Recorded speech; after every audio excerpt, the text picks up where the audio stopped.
तो आज की इस वीडियो में मैं आपको question number 6 and question number 7 explain करूंगा बहुत ही इजी मेथड में। जैसे कि हमेशा मैं आपको सबसे पहले क्वेश्चन रीड करके बताता हूं और क्वेश्चन में एक एक पॉइंट मैं आपको हाईलाइट करा के समझाता हूं। ठीक है, तो मैं शुरू करता हूं।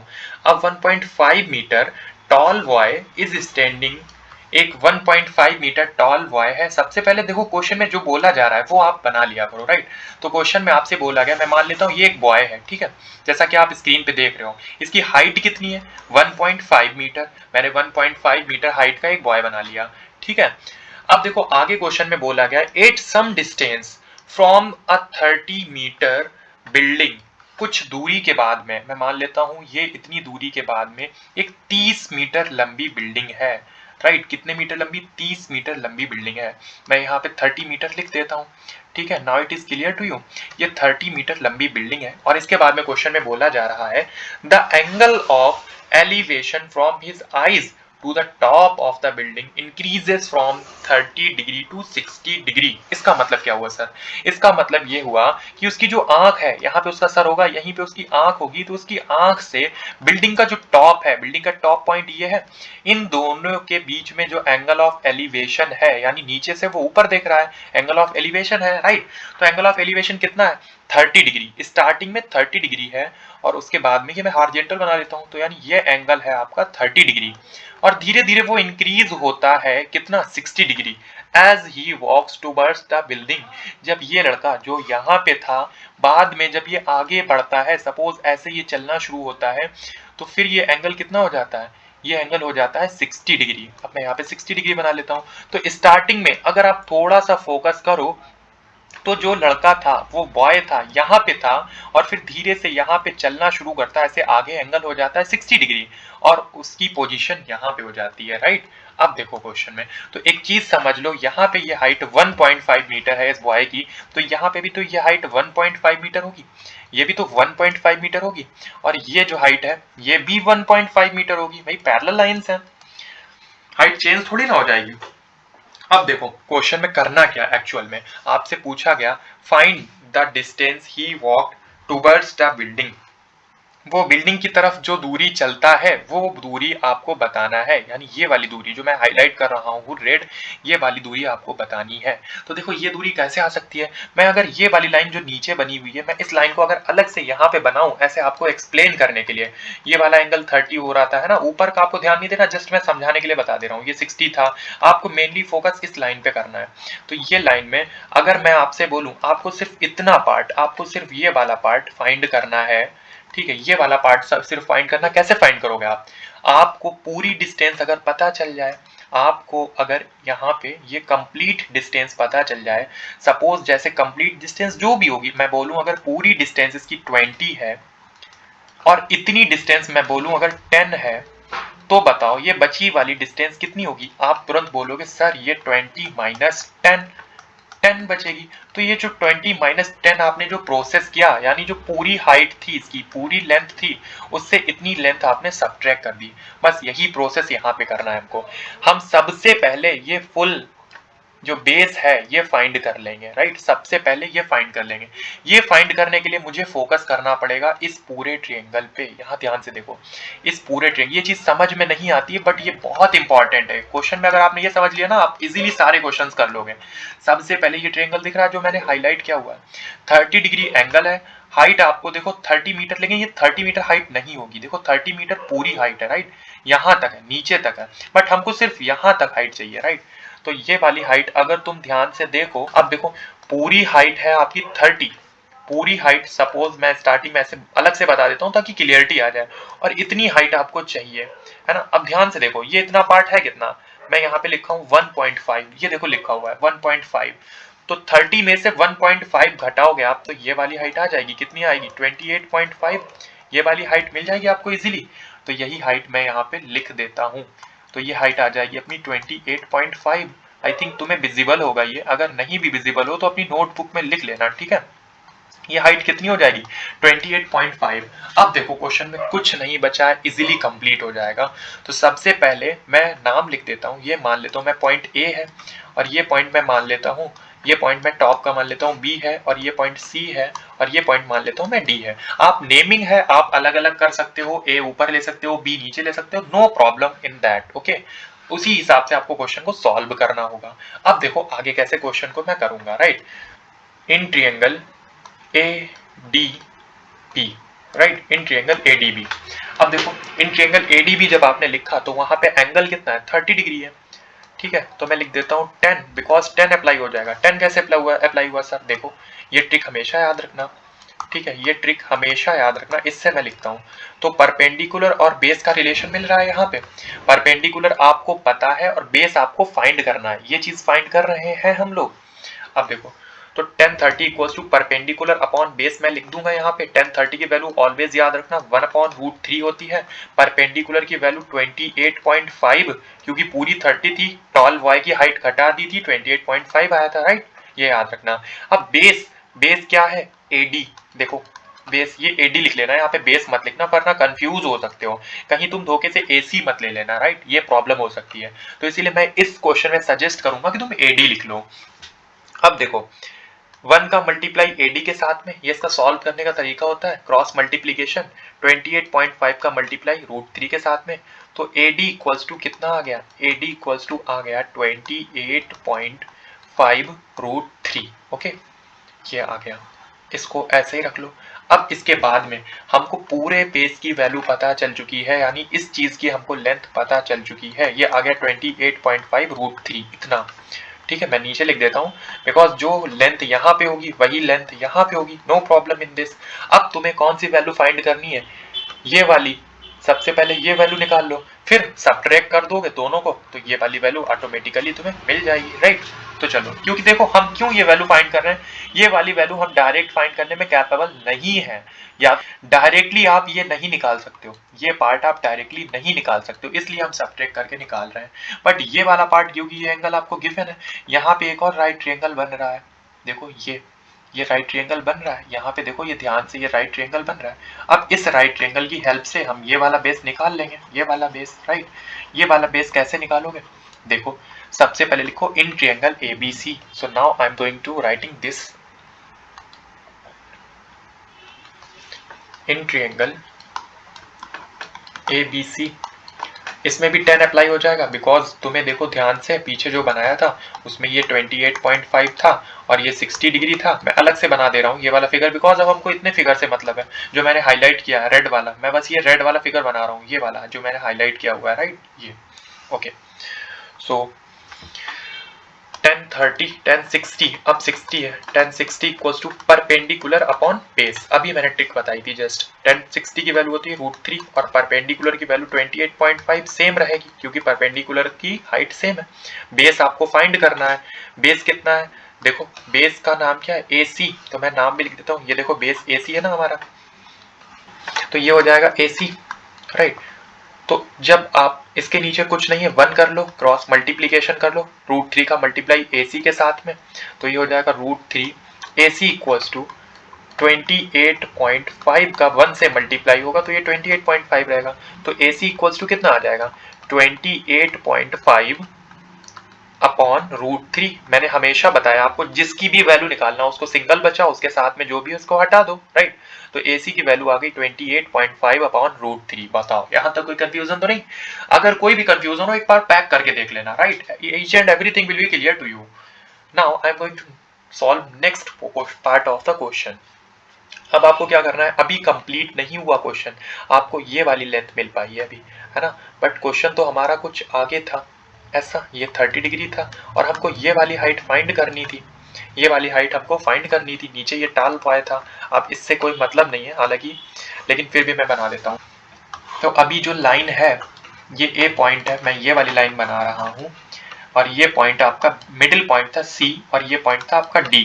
पूरे की हाइट आपकी आ चुकी है 28.5 √3।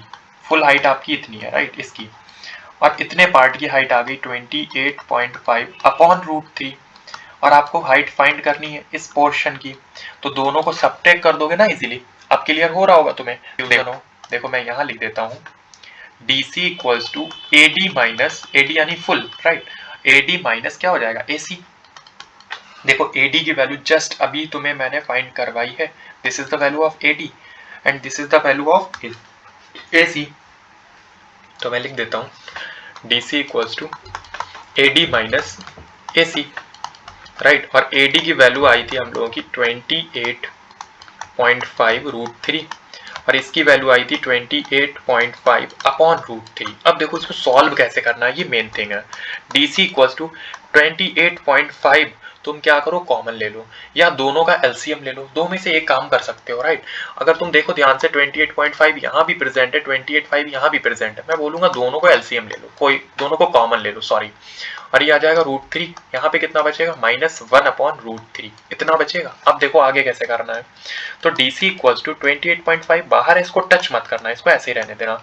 इन दोनों को सॉल्व कर लो, इसके नीचे कुछ नहीं है, 1 आ जाएगा, √3 एलसीएम हो जाएगा, राइट। इस √3 का इस √3 से जब मल्टीप्लाई होगा तो फाइनली ये 3 बन जाएगा। बताओ भाई, √3 और √3 का कभी भी रूट वाली चीजों का मल्टीप्लाई होता है तो रूट कैंसिल हो जाता है, डायरेक्ट नंबर बचता है, राइट। 3 आ जाएगा, -1 आ जाएगा डायरेक्टली, बिकॉज रूट इसके नीचे पहले से, √3 पहले से, तो ये 1 आ जाएगा।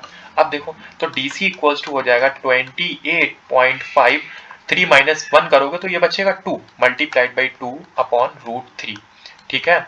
अब इसको जब तुम सॉल्व करोगे तो ये 28.5 इंटू 2 जब तुम करोगे तो ये आ जाएगा 57, this is equals to 57 upon √3। Okay, अभी देखो कंप्लीट आंसर नहीं हुआ बिकॉज ये रूट नीचे आ रहा है। ऐसी कंडीशन जब भी हो, मैंने आपको हमेशा बताया इसको रैशनलाइज कर दिया करो। रैशनलाइज करने के लिए क्या करते हैं, √3 जो भी रूट वाली चीज नीचे दी हुई है इसी का ऊपर मल्टीप्लाई और इसी का नीचे मल्टीप्लाई, तो फाइनली क्या हो जाएगा 57√3 डिवाइड बाई 3। अब 3 से ये कट हो सकता है तो इसको कट कर लो, कितना आ जाएगा जब इसको तुम कट करोगे, 3 × 1 = 3 और यहाँ पे कितना बचेगा, 3 × 9 = 27। तो फाइनली आंसर आ जाएगा 19√3 metre, this is your answer. तो बॉय कितना चला था बिल्डिंग की तरफ, boy walks towards the building is 19√3। ये लाइन लिख दिया करो लास्ट वाली क्वेश्चन से, जो फाइंड बोला गया ना, फाइंड को हटा के द डिस्टेंस ही वॉक, ही की जगह आप बॉय कर सकते हो बट ही भी कर दोगे तब भी चल जाएगा। He walk towards the building is equals to 19√3 meter, ये आपका आंसर हो गया। ओके, ये लास्ट लाइन जरूर लिख दिया करो, this is main thing. Okay, so now I'm going to tell you how to solve this question, very interesting question। तो ये क्वेश्चन सॉल्व करने से पहले मैं आपको इस क्वेश्चन के द्वारा जो भी बोला जा रहा है एक एक पॉइंट क्लियर करूंगा, राइट।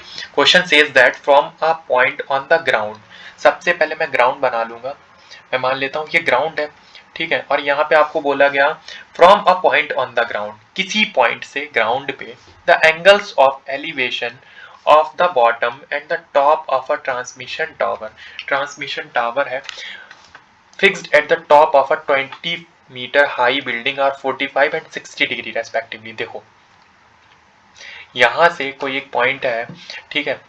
अब क्या बोला जा रहा है आपसे, 20 मीटर हाई बिल्डिंग है, तो मैं 20 मीटर हाई बिल्डिंग बना लेता हूं, मैं मान लेता हूं ये 20 मीटर हाई बिल्डिंग है। इसके बाद में आपसे क्वेश्चन में बोला गया fixed at the top of 20 metre high building, यानी 20 मीटर हाई बिल्डिंग के ऊपर क्या फिक्स किया गया, the angles of elevation of the bottom on the top of a transmission tower. इसका मतलब ये हुआ कि इसके ऊपर एक ट्रांसमिशन टावर लगाया जा रहा होगा, राइट, जिसका एंगल आपको दिया हुआ है, राइट। तो देखो अगर ध्यान से देखो तुम, मैं मान लेता हूं ये टावर है हमारा, राइट। इसकी हाइट आपको बतानी है, find the height of the tower, यानी ये वाली हाइट आपको निकालनी है। अब देखो एंगल ऑफ एलिवेशन भी दिया हुआ है, सबसे ज्यादा कंफ्यूजन यहाँ पे होती है स्टूडेंट्स को कि सर मैं इसको यहाँ पे ऐसे तो मिला दूंगा, नो प्रॉब्लम इन दैट, और सर इसको यहाँ पे मिला दूंगा क्योंकि बॉटम और टॉप की बात की गई है, बट सर कौन सा एंगल 45 लिया जाए और कौन सा एंगल 60 लिया जाए, और देखो ये क्यों ऐसे ही मिलाया गया ये भी मैं क्लियर करूंगा। क्वेश्चन में बोला जा रहा है, एक बार फिर क्वेश्चन में देखो, the angles of elevation of the bottom and the top of a transmission tower, यानी जो ट्रांसमिशन टावर है, ये ट्रांसमिशन टावर है और सारा खेल इसी के आसपास हो रहा है। इसका जो टॉप है वहां से जो एंगल बन रहा है और इसका जो बॉटम है वहां से एंगल्स बन रहे हैं। तो देखो बॉटम सबसे पहले बोला गया, देखो बॉटम पहले लिखा हुआ है, टॉप बाद में लिखा हुआ है, ठीक। तो बॉटम से, यहाँ पे बॉटम है ना हमारा, बॉटम से एंगल कितना हो जाएगा 45 डिग्री, और बाद में बोला गया टॉप और बाद में एंगल दिया है 60 डिग्री, तो ये एंगल कितना हो जाएगा 60। Now it is clear to you, ये कंप्लीट एंगल हो जाएगा आपका 60 और ये रहेगा 45। अब नॉर्मली मैं नाम लिख लेता हूँ इसके, ये पॉइंट मान लेता हूँ ए और ये पॉइंट मैं ले रहा हूँ बी, और ये सी और ये डी, राइट। अब देखो कैसे करना है तुम्हें। तो सबसे पहले आपको देखो 20 मीटर ये बिल्डिंग की हाइट दी हुई है और आपको ये वाली हाइट फाइंड करनी है, राइट। तो ये वाली हाइट फाइंड करने के लिए अगर आपको बेस पता चल जाए तो सबसे पहले आप कंप्लीट हाइट निकाल लोगे, ये वाली हाइट मिल जाएगी आपको। अगर आपको बेस पता होता तो पूरा ट्रायंगल यूज करके, राइट, फिर उसके बाद में आप घटा देते 20 से तो आपको ये वाली हाइट मिल जाती। तो चलो मैं बताता हूँ कैसे करोगे क्वेश्चन को। सबसे पहले आपको टेक करना है ये वाला ट्रायंगल, राइट। सबसे पहले इस ट्रायंगल को देखना है जिसमें 45 डिग्री एंगल बन रहा है, ये ट्रायंगल। तो मैं लिख देता हूँ in triangle ADB, right, in triangle ADB। अब देखो सबसे पहले तुम्हें ये देखना है कि इसमें अप्लाई क्या होगा। तो देखो परपेंडिकुलर तुम्हें पता है और तुम्हें निकालना क्या है, बेस फाइंड करना है। तो ट्रिक हमारे पास में होती है परपेंडिकुलर, बेस एंड परपेंडिकुलर। इसको ऐसे याद रखना आप, ट्रिक होती है इसकी बहुत सी, मैंने पहली वीडियो में बता रखी है, आप चाहो तो देख सकते हो वो, ठीक है। बाकी मैं शॉर्ट में बता देता हूँ, पीयूष बेटा पिटोगे हम हमेशा बोलेंगे, राइट। तो देखो परपेंडिकुलर और बेस की हमको रिक्वायरमेंट है, परपेंडिकुलर गिवन है, बेस फाइंड करना है, तो 10 अप्लाई हो जाएगा। तो मैं लिखना चाहूंगा 10 45, यहाँ पे एंगल 45 है not 30, 10 45 equals to perpendicular upon base. 10 45 की वैल्यू होती है 1 और परपेंडिकुलर 20 है, अपॉन में बेस लिख दूंगा। तो जब इसका क्रॉस मल्टीप्लीकेशन, आप इसके नीचे कुछ नहीं है 1 ले लो, क्रॉस मल्टीप्लीकेशन करोगे 1 का b से तो b रहेगा, 20 का 1 से करोगे तो यही रहेगा। तो फाइनली बेस इक्वल्स टू कितना आ जाएगा 20 मीटर, राइट। ये वाली वैल्यू आपको मिल गई, बेस की वैल्यू आपको, ये जो वैल्यू है ये मिल गई आपको 20 मीटर। अब आप इजीली कंप्लीट ये पूरी हाइट जो है ये फाइंड कर सकते हो। देखो कैसे करनी है आपको। कौन सा ट्रायंगल देखोगे, ये वाला फुल ट्रायंगल, ये जो बन रहा है यहाँ पे, ये ट्रायंगल, ठीक है। Now it is clear to you, ये ट्रायंगल। और एंगल कितना था यहाँ पे, ये कंप्लीट ट्रायंगल था हमारा 60 डिग्री। ये एंगल आपको देखना है, 45 की बात हो चुकी है, राइट। और हाइट हम लोगों को नहीं पता है, बट हम लोगों को बेस पता है, हाइट हम लोगों को नहीं पता। देखो 20 सिर्फ इतनी थी, अब 20 नहीं लेना है आपको, 20 सिर्फ इतनी हाइट थी यहाँ से लेके यहाँ तक, राइट, पूरी हाइट नहीं थी ये। तो ये गलती मत कर देना इस क्वेश्चन में, मैं बताता हूँ। देखो अब ये क्वेश्चन आपको कैसे करना है। ओके, अब देखो अब आपको इस ट्रायंगल में देखना है, राइट। तो मैं लिख देता हूँ यहाँ पे इन ट्रायंगल ADC, राइट। अब आपको ADC ट्रायंगल में देखना है। तो एंगल आपको गिवन है 10 ही अप्लाई होगा, बिकॉज परपेंडिकुलर और बेस के टर्म में बात करनी है। एंगल 60 है तो 10 60 equals to perpendicular upon base, क्योंकि 10 में मैंने ट्रिक बता रखी है आपको। तो 10 60 की वैल्यू होती है, ऑलवेज याद रखना, √3, और परपेंडिकुलर की वैल्यू आपको फाइंड करनी है और बेस की वैल्यू है 20। जैसा कि आप देख सकते हो बेस की वैल्यू कितनी है 20, राइट। इसके नीचे कुछ नहीं है, 1 ले लो और √3 का मल्टीप्लाई 20 के साथ में, p का वैल्यू 1 के साथ में। तो फाइनली p का 1 से मल्टीप्लाई करोगे p ही रहेगा। परपेंडिकुलर की वैल्यू कितनी आ जाएगी 20 का मल्टीप्लाई √3 से, तो 20 √3, ये आ गई परपेंडिकुलर की वैल्यू, राइट। अब देखो थोड़ा सा ध्यान देना है, अभी क्वेश्चन कंप्लीट नहीं हुआ है। परपेंडिकुलर की वैल्यू आपने निकाल ली है, यानी ये कंप्लीट हाइट, ये जो है हाइट आपकी, मैं इसको हाईलाइट कर देता हूँ थोड़ा सा समझाने के लिए। ये वैल्यू, ये वाली वैल्यू आपने ये फुल, ये आपने फाइंड कर ली, राइट, ये वैल्यू। बट आपको चाहिए कौन सी हाइट थी, आपको सिर्फ इतनी हाइट चाहिए, यहाँ से यहाँ तक, ये वाली हाइट आपको रिक्वायर्ड है, ये वाली हाइट, ठीक। और ये वाली हाइट जो बिल्डिंग की है ऑलरेडी क्वेश्चन में गिवन है 20 मीटर, इतनी हम लोगों को निकालनी है। तो इतनी हाइट निकालने के लिए BC इक्वल्स टू क्या हो जाएगा, जब BC इक्वल्स टू लिखोगे तो जो पूरी हाइट है यानी A से लेके C तक, तो AC लिख लूं मैं यहाँ पे, AC माइनस कितना हो जाएगा, देखो ये वाली हाइट, ये कितना है AB, ठीक है। अब इनके मैं वैल्यूज डाल देता हूँ। तो BC इक्वल्स टू AC की हाइट कितनी है, अगर तुम ध्यान से देखो तो AC जस्ट अभी हम लोगों ने फाइंड किया है 20 √3, मैं लिख देता हूँ यहाँ पे 20 √3, और AB की गिवन थी दैट इज 20, ठीक है। अब देखो 20 यहाँ पे कॉमन मिल रहा है, 20 को कॉमन ले लो नॉर्मली, तो कितना बचेगा √3, 20 कॉमन चला गया था तो ये बचेगा -1। This is your answer, BC equals to 20 into √3 -1। But BC के टर्म में तुम्हें आंसर नहीं देना है, तुमसे हाइट ऑफ द टावर पूछी गई थी, तो 1 लाइन लिख सकते हो, height of tower is equals to 20 into √3 minus of 1. This is your complete answer. Okay. So I think आपको सॉल्यूशन और वीडियो अच्छी लगी होगी। नेक्स्ट क्वेश्चंस के वीडियो की लिंक आपको डिस्क्रिप्शन में मिल जाएगी, और अगर आपको कोई डाउट हो तो आप मुझसे इंस्टाग्राम पे या कमेंट में पूछ सकते हो। Okay, thank you.